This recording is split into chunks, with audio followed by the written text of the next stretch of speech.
Sa ibang balita, binida ng iba't ibang bansa ang mga pinagmamalaking food products sa Food Expo na isinagawa sa lungsod ng Pasay.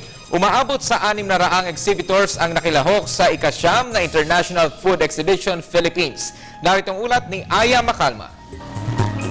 World-class products ang mga pambato ng Pilipinas sa ika-9 na International Food Exhibition Philippines. Umaabot sa 600 exhibitors ang sumali sa PhilEx Expo.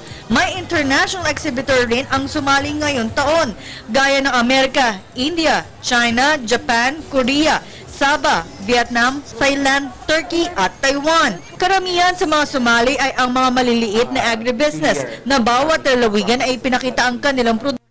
Mula Luzon, Visayas hanggang Mindanao ay may mga produktong maaaring iangkat sa ibang bansa. Ayon kay Agriculture Secretary Proceso Alcala, umaasa silang natataas ang pag-angkat ng mga produkto sa ibang bansa. Kagaya na lang ng mga halal na pagkain na kamakailan lang ay may ilang produktong nasertipikahan na ng Malaysia, Indonesia at Middle East. Mas maganda kasi nito, may mga international markets tayo na dumating ngayon dito at na-showcase talaga natin na meron po tayong mga world-class products. So, hindi lang po yun. Dito po, nag-meet yung buyers at saka producers. So, dapat po ang gobyerno nandito rin kami. So, kung sakali po na may pagkukulang para mag-meet yung dalawa, dapat po kami ang gagawa ng bridge to do that.